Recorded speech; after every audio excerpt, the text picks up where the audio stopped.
guys can go into the sort of preventative. You should okay? have a sign. Perfect. Okay. You put up, talk about the kid, talk about. I told her, I said, have a cue card just to prompt us, Yeah. because if every so often we just forget or Point go run. at that, up a or vitamin D. we'll know it's vitamin D we want Give to her a get us pouch. on. So, I mean, this might be a good loaded first question to start our conversation, but why are you guys fascinated with vitamin D? Did you start out looking for vitamin D, or was it something I've spoken to other medical professionals that they start on the science, pharmaceutical end of things, and they're like, I'm getting pulled into this natural world, and I don't know if I like it. I don't know if that's what I wanted. Maybe it's not about what I want, but what drew you to vitamin D? So our whole mandate is to empower immunity naturally. That's what we want to do.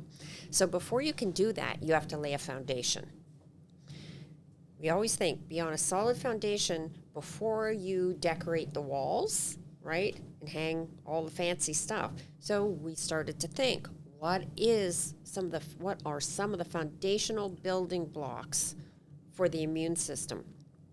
Vitamin D is well known as a foundation. So that's why we started with that.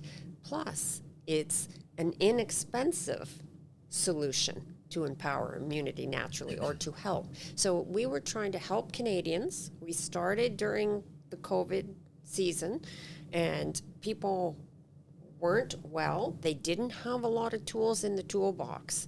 They didn't have a lot of money necessarily. So what were some foundational things we could get them started with?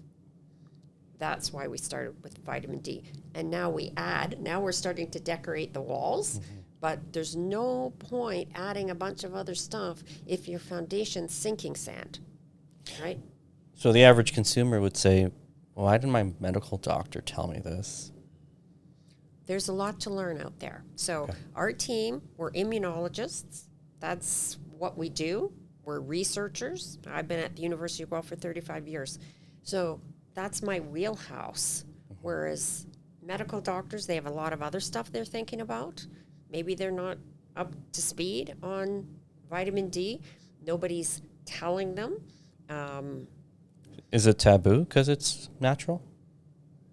I don't think it's taboo. I just don't think it's their first priority. But it's hard to speak for them, right? I can just speak for me as an immunologist. This is a foundational building block. You've got to get it right.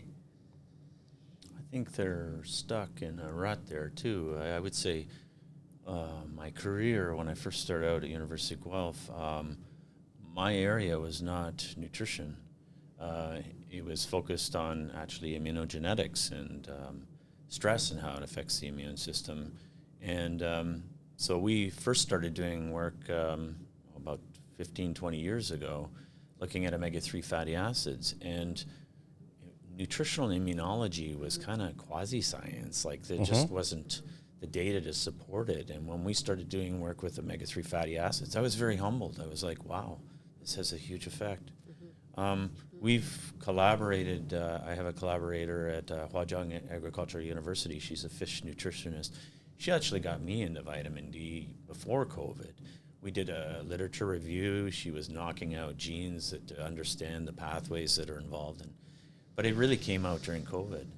It was like, why are we being told to lock down, not go outdoors? Why are we not allowed to go to the parks where there's sunshine? You can go for a walk at nighttime in the evening, but it's too late then. And, there's so much we could have done, actually, I think, in terms of just our nutrition and our mental health and physical health. So vitamin D fits into that really well. And I think because we're Canadians, we realize that living at the northern hemisphere also puts us at a disadvantage in terms of vitamin D. Huge. If we have been working out of the tropics, probably vitamin D wouldn't have been that top because they get that foundation from the sun. But because here in Canada, the northern latitude, we are not getting any vitamin D to speak of, let's say November, December, January, February, and all the way until spring. So it becomes more important. And we also are one of the countries that has the highest prevalence of certain diseases like MS. We know that's a disease of the northern latitude. We know we can help that by making sure these people have adequate vitamin D. Sure. So that's kind of, I think, why we started there in terms of our nutritional immunology. We're not disregarding our other areas of expertise. I'm an immunogeneticist by training. That's my specialty. Dr. Karrow's an immunotoxicologist. That's the other thing. Our company, we have specialists. Many of us are immunologists, but we all have specialties. Sure. So we can do a 360 pretty much on any immunological problem. So when we put our heads together, we said, where are we going to start? We're going to start with vitamin D. You touched upon COVID. Was there any review or study at what threshold you need to be at that would have maybe changed the course of the pandemic? Were we just all grossly underdosed or just insufficient? Or was it more of a factor in like reducing sick days or speeding recovery? Yes and yes, all of those. Yeah. I did a search the other day. There was like over 160 publications over the last 2 years on vitamin D related to COVID, if you can believe it. Yeah, and flu. Yeah, there was a recent paper that just came out. Basically, it's Hill's criteria, I think. Sure. So anyway, I can't remember the author, but 2025 paper just came out, and they were saying that in terms of vitamin D levels and risk, it's risk of infection, it's risk of duration, it's risk of hospitalization, risk of recovery, all of those things. Okay. So you mentioned the flu. Because now, I mean, I feel like COVID was a checkpoint for a lot of us, but not necessarily actively, harming our society, but I mean, in other ways perhaps. But now moving into just general cold and flu, and then I would like to also touch upon cancer. Whether it's discussing dosing or the active role in, preventing illness, preventing infection, preventing spread, but also like looking at the role in cancer more specifically, like whether it's, prevention and, going into remission. Can you guys speak to the role of vitamin D in those areas? Yeah, so let's, you've put a lot in there, but let's talk about dosing a little bit. Sure. Because there's a dose that is adequate for healthy bones and teeth. But that doesn't mean that's adequate for the immune system. And I should just make sure everyone understands that the immune system is the body's defense mechanisms. So without that functioning optimally, we're not going to be able to deal with any kind of an infectious disease. It doesn't matter if it's a bacterial, parasitic, or viral, right? You've got to have the immune system. And the other thing I should mention is the immune system is a very metabolically active system. When it turns on, you've got rapid cell division, you've got rapid production of antibody. For example, when the immune system is turned on, a B lymphocyte, which produces antibody, can produce 1,000 antibodies per second. That's one cell. So you're going to have to make sure that cell has the energy and the nutrients that it requires. And there's a whole cadre of those, vitamin D being one. So you can imagine the amount you need just for bone health to prevent rickets or whatever is quite different than to be satisfactory, or our colleague likes to say, to provide immunosufficiency. That's going to be a much higher amount. So that's the dosing thing. And that's also where physicians get mixed up because they're just not aware. They're thinking of the bone health, which everyone knows, and dentists are thinking about teeth, but they might not think about immunity. So cold and flu, we've looked at the literature and we've come up with what we believe is an optimal dose based on some of the things that we see ourselves, plus going back through decades of the literature. It needs to be a higher dose for the immune system. And I think we've got that now sort of in around the 60 nanograms per mil, something in that realm. Okay. Now, if you go to chronic diseases, now maybe you need to take it up a little bit more. And that's where I would probably defer to someone like yourself, someone who's a practitioner, who's using vitamin D and C therapeutically, Sure. they may say, I'm going to take it up even from the 60 nanograms per mil in the bloodstream. I'm going to want to see that higher. I don't know, Neil, what are you thinking? I would agree. So one of the challenges is when you look in the literature at these studies, this, again, I think we took for granted, but during COVID, we started looking at publications a little bit differently. If you don't see an effect occurring, the one thing you need to see is what is the dose that they're using in their study. Maybe it was designed inappropriately to actually see an effect or not.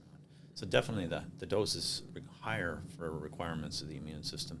The other thing Bonnie mentioned too is, like, we think of the immune system as fighting diseases, but it's also important in just physiological maintenance of your body. It is involved in repairing damaged tissues. I just produced a lecture on iron, and we recycle the iron in our bodies very efficiently. 97% is recycled. It's a cell of the immune system called a macrophage that's responsible for doing all that. If they can't function properly, then it's going to cause metabolic problems all around. And for the cancer, I mean, again, I had breast cancer over a decade ago, and I wish I had have understood at that time a bit more about vitamin D. I'd been teaching, of course, about vitamin D. I knew it was important, but I didn't understand that actually Canadians are maybe more deficient because of where we live. Sure. And that would have been something that would have been important. But there again, you're in that 60 to 80 nanograms per mil. The studies show, they usually compare, let's say, individuals that have 20 or 30 nanograms per mil with those individuals that have 60 to 80 nanograms per mil, and then look at breast cancer outcomes.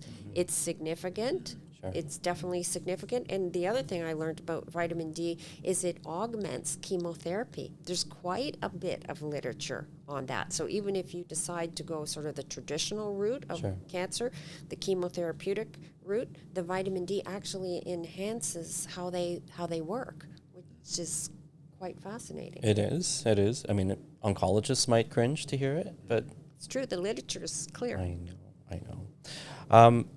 This might be a sidebar, but is there a way to, like, for people that are listening, we're typically used to like the IU units of like, okay, I'm taking 3,000. Is there a way to gauge, the tissue saturation you're looking at versus what an appropriate dosage, or is that kind of tricky? So, yeah, that is a little more difficult because different organs have different cells. They all express different levels of vitamin D receptor, which is a transcription factor that regulates many genes, and that's what vitamin D binds to elicit its response.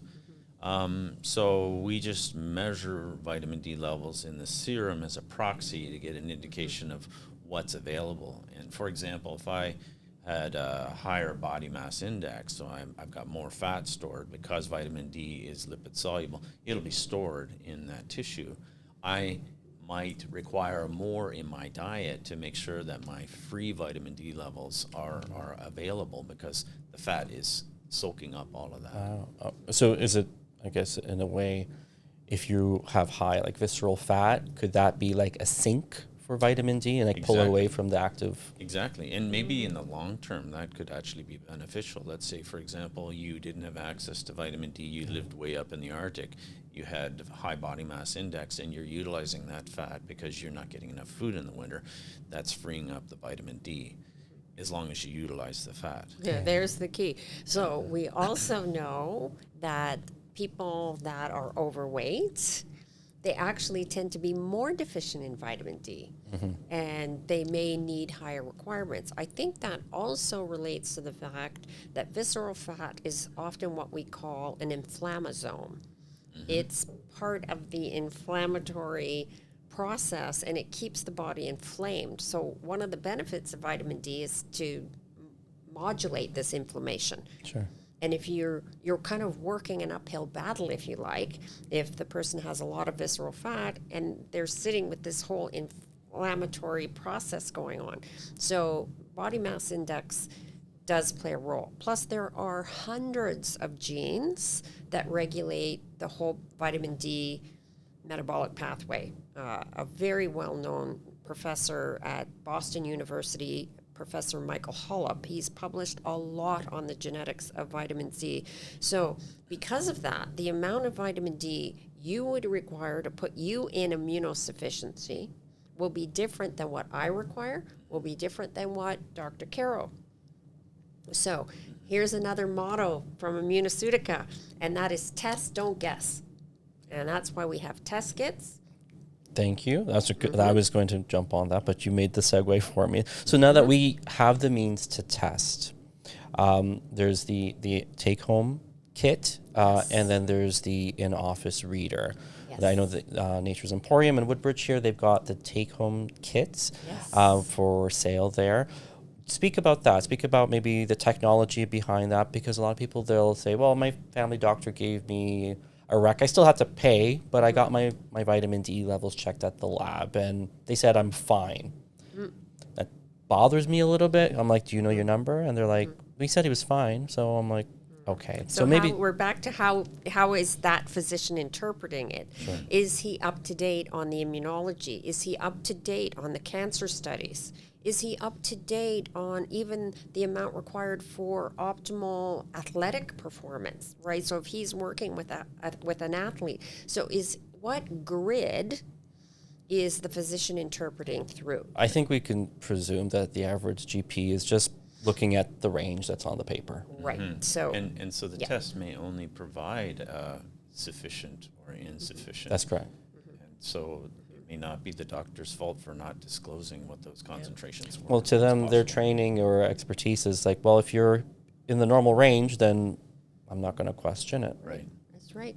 And so that's why our test, I think, is unique for a number of reasons. We're after immunosufficiency. So how are we going to help that person get there? So if they buy a test kit, I don't know if they can see here. I'll do a zoom in on the edit. Because right here is the QR code. And that's the first thing that the client is going to scan. And that's going to take them to an intake questionnaire, because we're going to try to give a personalized report as much as we can without delving too deeply into their genetics, right? Sure. But by trying to say, tell us your skin tone.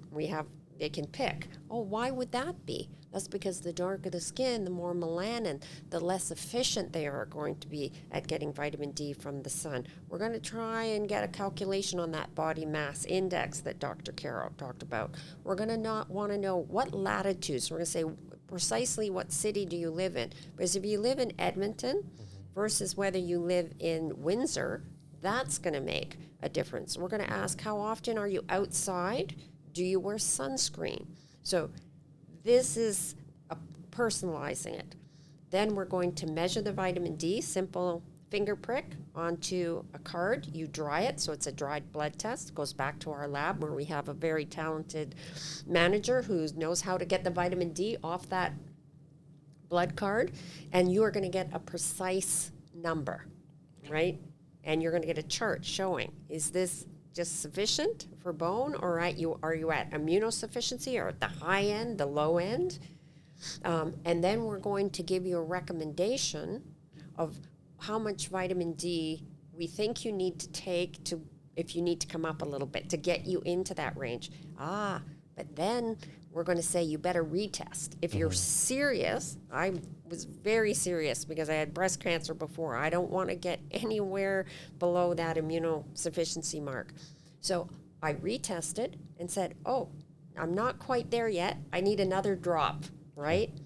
Okay, now I know I'm there. And then plus I'm going to test seasonally. I tested seasonally for that first year because the amount I need, or anyone needs in the winter, generally speaking, is going to be more than what they need in the summer. Because as Canadians, we do get, if you're outside between, let's say, 10:30 and 2:30 in the afternoon, you got to be at the right time of day too, are getting more. So Sure. I didn't need to supplement. So that's why our test is unique and it's personalized. Also Yeah. provides convenience too. You don't Oh, yeah, have to talk go about to that. the lab. You don't have to get the requisition. Great for elderly people who you think of, well, let's say I was handicapped. I've got to now get a vehicle to get me to the hospital or my doctor's office, get a requisition. Then I need another vehicle to get the blood test done, and then I have to wait. So. And you're going to have to get the big blood draw. If you go Yep. to that, you're going to have to usually pay something. Sometimes you're going to have to convince your doctor to actually give the requisition. That's the other. Then you're going to have to go back to get it interpreted. So we wanted convenience. Now remember, we started during COVID. Nobody was going out. They weren't going to get these tests. They weren't even maybe seeing their physician. And a lot of people, you know, they can't get out. So this is mailed directly to the home. It's a simple little prick up the finger, a drop of blood onto nice little circles. You also get excellent instructions. You get YouTube video to show you how to do it. So this is great for people that just want to do it in the comfort of their own home and have their results emailed back to them. And if for some reason, let's say it's an elderly person, and they really couldn't get email, we could even send it snail mail if they had to. So it's very accessible.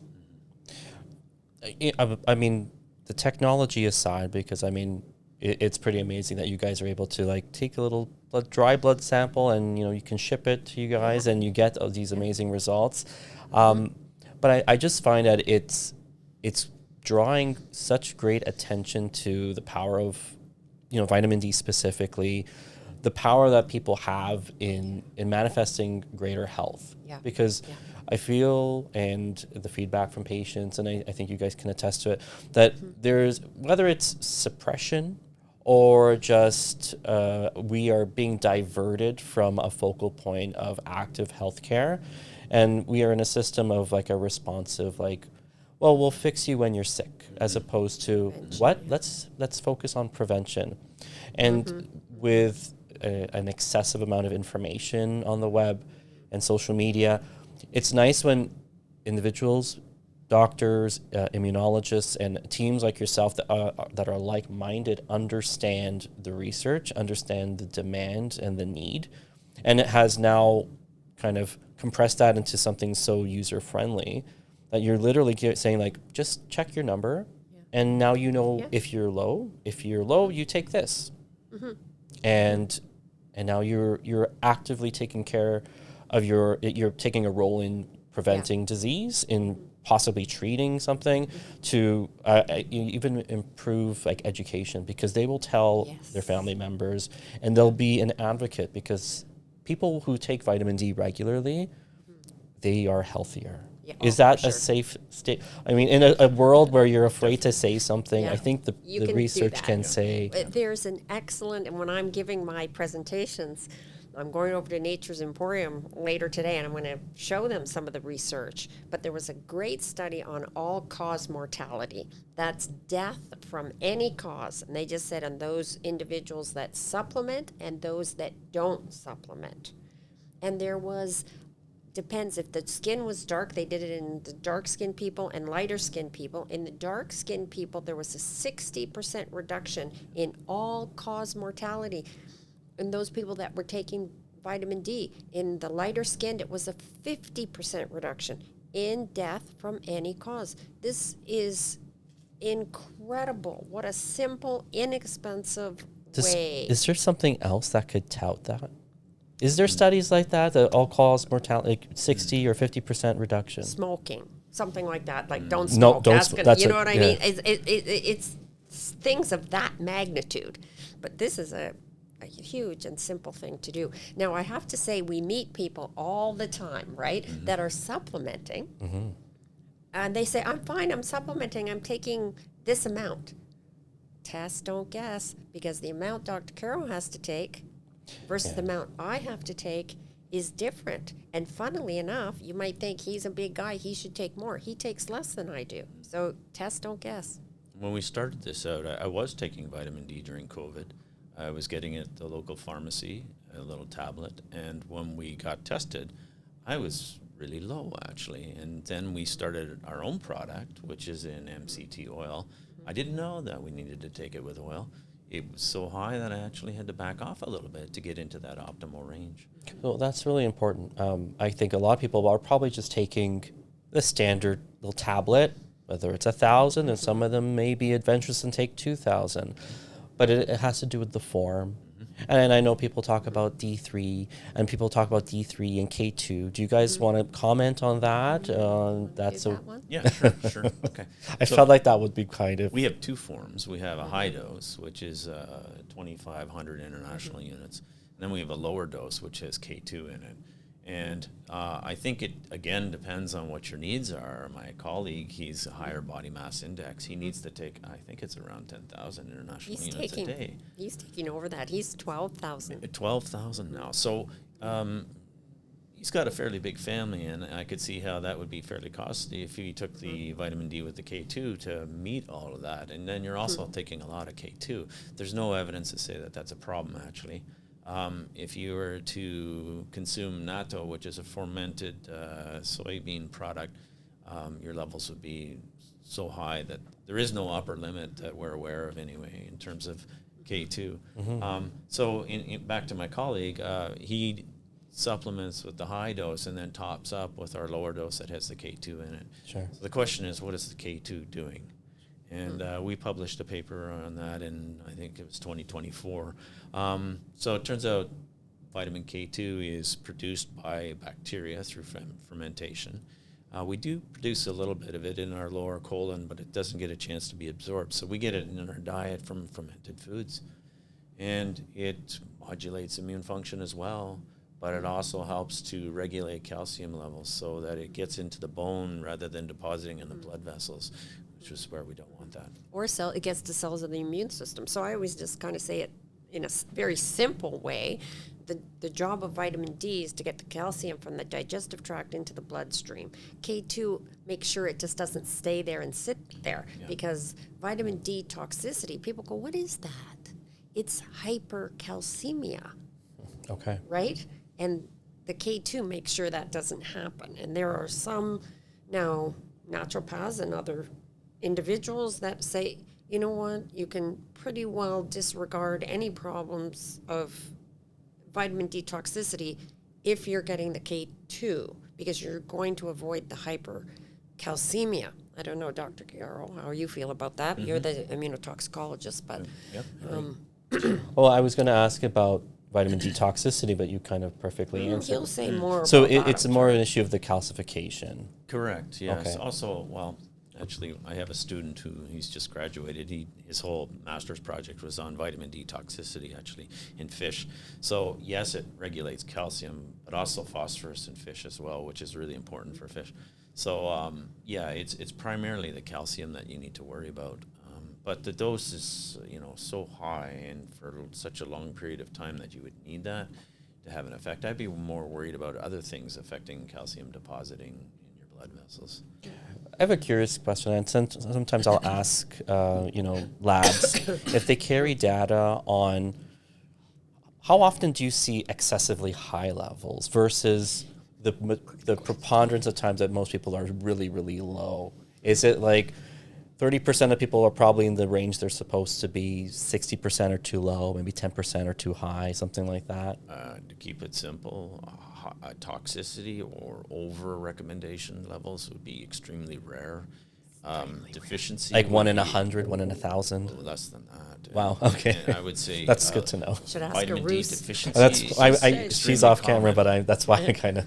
Yeah. She's nodding. She's going, yeah. But deficiency would be extremely common. Yeah, Yes. I think that's the idea here. Yeah. So we do not see people that are over. We're actually thrilled when we see somebody, and it's been very rare where we see someone that's already at immunosufficiency. And I should say we've been in our lab testing dogs and cats as well. Oh, wow, And okay. I was quite shocked to see that 95% of dogs in Ontario that we've been testing are deficient for vitamin D, and about 75% of cats are also deficient. And when I checked the literature, because I thought, wow, this is odd. No, the literature, all of the literature is the same. So why is this? Dogs and cats cannot get vitamin D from the sun. Oh, okay. They have to get it from the diet, and all diets do contain vitamin D.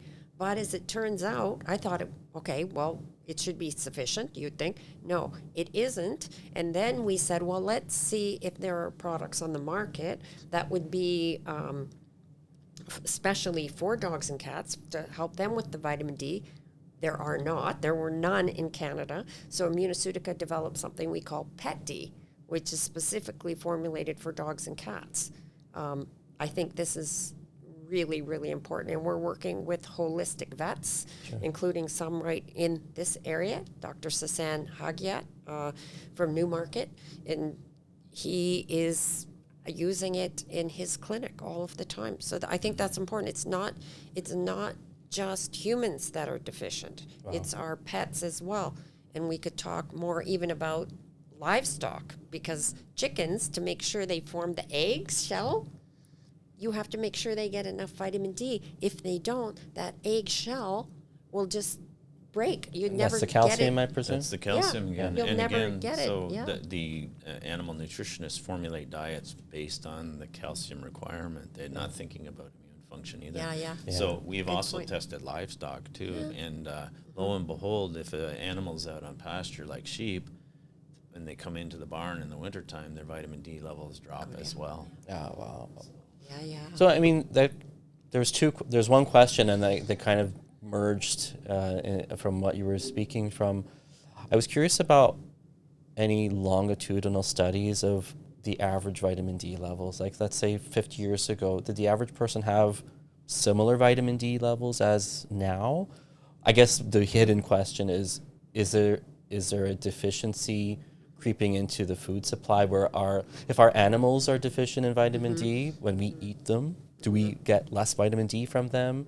Is it are we just in a decline, or is there other factors that are depleting our vitamin? Maybe our increased visceral fat over time, it's drawing away from all that. of all of the above. But for me, one of the things I think about over time is on the animal side is our livestock now mostly is housed indoors, like for their whole lives, some of them. Sure. Poultry, for sure. Even dairy cows, which used to be out more often, aren't as often, so they're in. Pigs are in all of the time.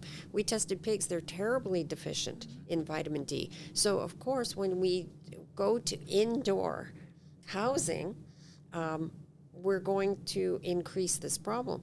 Humans as well. We used to be farmers, right? We're out all day long. Sure. Now we're in, and then we go to the northern latitude again. Nobody wants to be out in the freezing cold in Canada in January, February. So we're not getting the D. So yeah, I think definitely it's changes over time. Yeah. Could you speak on vitamin D's role in other hormones? That's Dr. Karrow's probably wheelhouse. Like one thing that comes to mind is like testosterone or thyroid. Well, or we can talk about reproductive function. So Oh, there's that's lots beautiful. of studies Oh, that yeah. talk about fertility too. Sure. But I also want to get back to, like, at some point in time, Michael Jordan and the Karate Kid and Muhammad Ali here, we would like to talk about sports too. Yeah, big. Well, we can U-turn So, right now. I'm okay. happy to do that. Because like I'm from a sport where we had to cut weight so I used to wrestle competitively in high school and university, and so inevitably that happens during the winter. It's a wintertime sport indoors, and so you're cutting weight, you're stressed, majorly stressed. You get skin infections and respiratory tract infections just to try to meet that weight, plus you're competitively training really hard. So it's obvious that your requirement for nutrients would be critical, and if you're cutting weight, we would do things like a water fasting for 3 or 4 days, and I was allowed to eat a jube for dessert. I mean, it was brutal. We were losing 20 pounds. That's what I had to do. Now it's like 20 kilograms is what people are losing. Bodybuilders as well, trying to lean up. You need your nutrients, especially vitamin D, to help protect you. And also it's important for tissue repair, because I mentioned that the immune system is involved in remodeling. You tear your muscles, they get rebuilt, restructured. It's the immune system that's helping to facilitate all that. So really important for athletes too, for the bones, right? That's important, but also for muscle and cardiovascular. So there's vitamin D receptors on heart tissue. Yes. So there's this whole area of athletic performance, and some of our Olympic athletes know this, but generally speaking, I think that's another sort of hidden gem of vitamin D. It really does improve your athletic performance, and that's whether you're competitive. I'm an equestrian, and that's my sport, or you're just doing, light exercise. It's definitely important. And one interesting study that just came out, the telomere one. I saw that. So, Oh, that's good. yeah. Aging. Yes. Aging. So as we age, we have something on the ends of our chromosomes called telomeres, and they kind of shrink. And there was just a publication a few months ago that showed those that took vitamin D didn't have that same Shortening. shrinkage. Yeah, very good. So it's huge, this thing. And That's people say, amazing. how can a single vitamin do this? It's not just a vitamin, it's a prohormone. Right. So it can act in an autocrine fashion and an endocrine fashion and a paracrine fashion. Wow. It operates like a hormone. It's amazing, really. Is there something to be said about dosing vitamin D for a period of time? Like, will that increase the receptors on certain tissues? Is that one of the things that might happen? Is there like a persistence in, like, the more you take, the better cumulative benefits you get over time? I think it goes back to testing again. So I back off in the summer because I like to spend as much time as I can outdoors. And amazingly enough, we were created with the ability to produce vitamin D in our skin, and we never produce enough that causes toxicity. That's quite amazing. Because there's a feedback And it's a mechanism, feedback right, mechanism. Dr. Karrow? Exactly. Yeah. Can you So- touch on that briefly? Well, What's the feedback? Yeah, so we have, first of all, the vitamin D is produced in exposure to sunlight as a pre-hormone. It gets modified, but before it does that, it has to go to the liver, and then it has to go to the kidney, and then it becomes bioactive. So you've got all these enzymes that are involved, and also transport proteins that have to take it from one tissue to the next. So the process is actually quite complicated. If you have a kidney problem or a liver problem, then that might also affect your vitamin D levels. And what's interesting is you get these other enzymes that are found in your skin that help to detoxify it so that it never gets to the point where it's high enough to cause tissue damage in the skin and then systemically too. That's right. So our body has a shutoff valve. Sure. Yeah. When it That's gets amazing. high enough, the whole feedback loops comes that, you know what, you've had enough. But outside, in the right environment, at the right time of year, you can get 40,000 to 60,000 international units of vitamin D in an hour. It's a hormone. You see It's that with other massive. hormones too. Sure. When you're stressed, your cortisol levels go up and come down. If you're ovulating, your hormones go up and down. Pregnancy, they go up and down. So there are feedback systems. Yep. So I guess the hot take is, why aren't more people in the medical community getting the concept of vitamin D, its role in prevention? I think they are. Perhaps, I think that's coming. it's coming. It's coming. Yeah. Why isn't it? I mean, it's not a new thing. Vitamin No, D's it's been around for a not. long And I time. go back to where I was 20 years ago. It was this quasi-science that I didn't buy into, and I was humbled by how What gave important it that title at the Don't time? know. Huh. Is it just because it's a vitamin? Is it because it's not a pharmaceutical? Am I poking the bear? Oh, it's probably it's cheap. So there's no patents, Yeah. right? that's part of There's it. no patents on it anymore. I mean, so maybe people are more interested in sort of the sexy new drugs, and that's what the physicians are Is focused there synthetic on. vitamin D? Is there someone? Synthetic? Synthetic vitamin D? Yes, there is. So calcitriol, Okay. that would be the bioactive form. We wouldn't encourage you to take that unless a doctor actually wrote a prescription for that, because it is a prescription drug. Why 'Cause would they prescribe that? maybe you've got a kidney or a liver problem. And Okay, so you're it's not typical able vitamin to D, you can't produce it. process it. Yeah. Oh, interesting. Or they need to give you Super high a dose. super high dose. So if Yeah. you go into a hospital, even into psychiatric wards, one of the first things they give you is vitamin D. That is a shock, right? I can see you're looking at Very me. much so. Yep. So Is that a current thing? current, absolutely current. I've For, talked like, to like psychiatric a- nurses that's one Like of a the first things that they schizoaffective do. state? Or, Yeah, okay. they do. If you go in to there, they will give you that treatment, and they will probably give something that works immediately, Yeah. which will be the calcitriol. Okay. We don't need that. I mean, most of us just take your regular vitamin D. We don't need to be injecting it. Sure. There's an interesting trial of our colleague at McMaster University, Dr. Phil Britz McGibbon. He's part of a trial at McMaster with children in ICU, and they give those kids coming in 100,000 international units.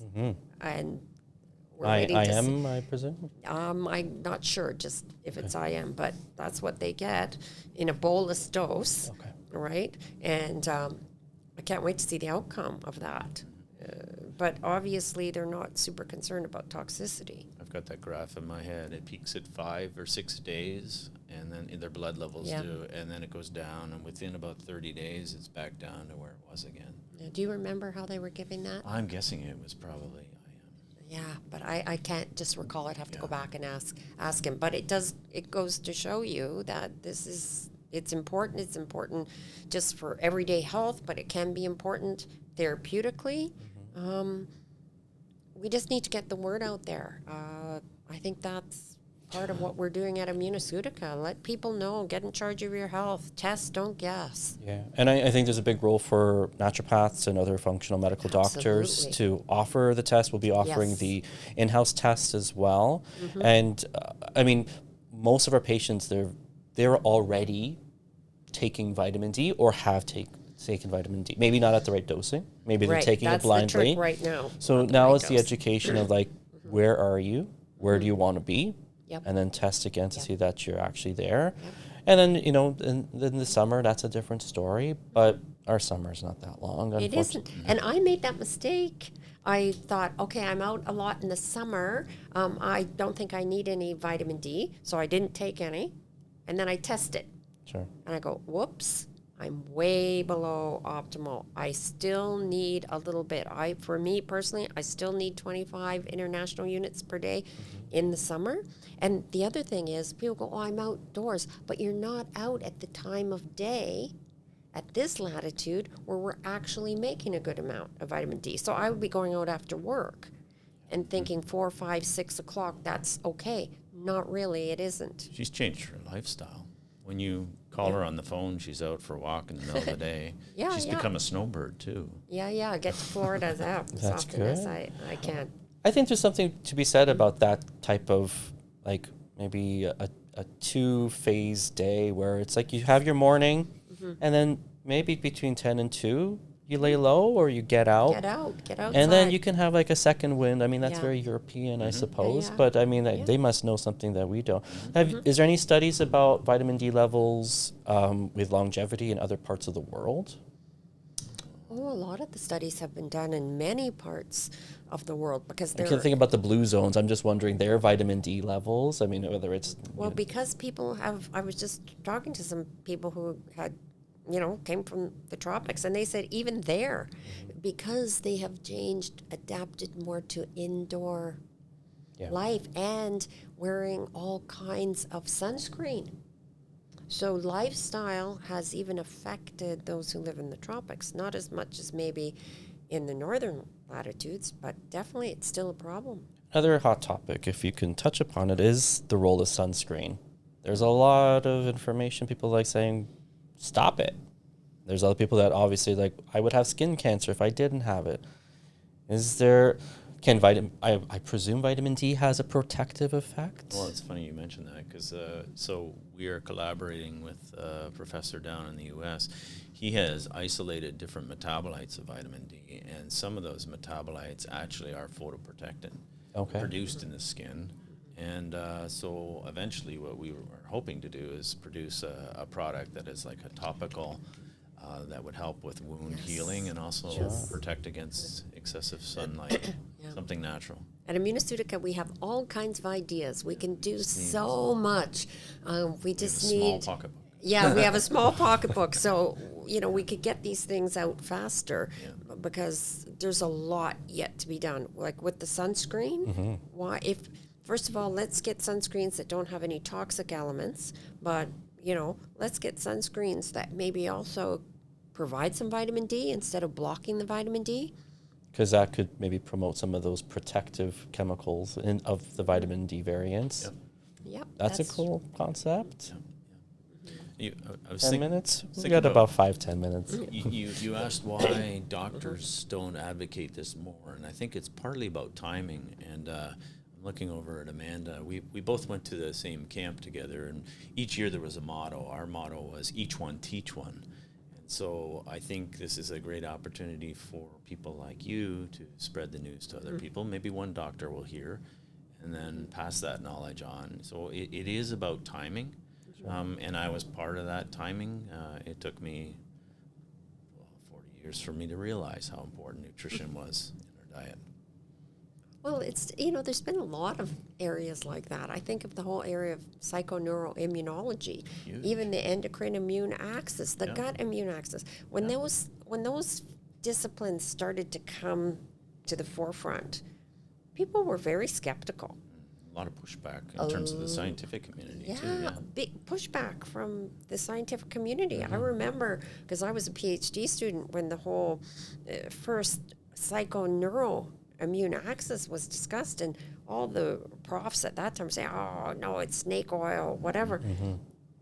To this now, there are journals, full journals, with research on that area, because there is a connection between the immune system and the nervous system and the gut and the endocrine system, and it does affect how we think and behave. So again, it's a matter of taking the time to educate, promote, keep the facts, the evidence clear, but don't give up. Keep educating. What did you say? Each one, teach one. That's cool. I like that. I mean, I think that there is some hesitancy in the medical or academia where you mentioned snake oil. I mean, as a naturopath, I hear that often. And to be honest, there's a degree of it that we have to kind of like, let's not go there with, whatever kind of pseudoscience. And I'm a fan of, you have to be able to test. You have to be able to show me a number. I mean, some things are intuitive, some things are empirical, and sometimes someone says, well, I took this and this really helped me. That's a N of 1. And maybe there's more to it, but I've always kind of been a proponent of, like, when there is research and there's studies and there's a volume of literature that you can't ignore it, but it's hitting the resistance of maybe that's just, they don't want to hear it, which is frustrating, because I think there is so many elements, like medicine is very political, and it doesn't have to be. At one point, I think science and medicine were almost immune to that because it was supposed to be altruistic. It's supposed to be for the betterment. Yeah. Now it's who you know, and don't be caught saying this about that with and on camera. And so how do you navigate that? So when I started as a professor, and that's a long time ago now, that's 35 years ago, they weren't funded by big business as much as they are today. It was funded by the government, and there was a lot more freedom, I'd have to say, to do discovery research. But then we hit this place where they said, yeah, but, we're not getting those discoveries out into the public. True. How can we encourage these professors to get their innovations out to the public? Oh, well, let them start to hold hands with business, big pharma, whoever. And so then a whole bunch of grants became available, but only if you had a business partner. So businesses started to put money into universities. Now there's a couple of grids that you're trying to see, right? And then if you get an innovation out into the commercial space, the professor has to be, I've got to be able to put on my professorial hat during my discovery research, but I am going to have to have a bit of a business hat as I try to take that out to the public. It's all good. We want to do that, but it sometimes means that there are other players with vested interest, and you have to be keenly aware. And I know I have had times in my career where I've gone back to my business affiliates and said, here's what I'm finding. I think that's too high of a risk. I think I have to stop. And I could give you examples, but that would take a while. But we've done it. Back then I was thrilled most of the time. Those partners said, wow, I wasn't expecting that we were going to find that. Yeah, let's change tracks. One was on a xenotransplantation project that I was working on.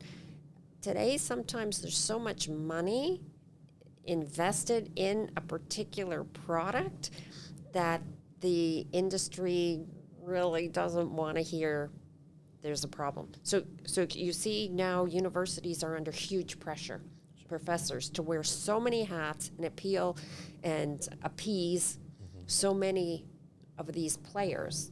The water gets very muddy. Yeah. I don't know what your experience has been. Somewhat compromised too, I would say, Yeah. a little bit.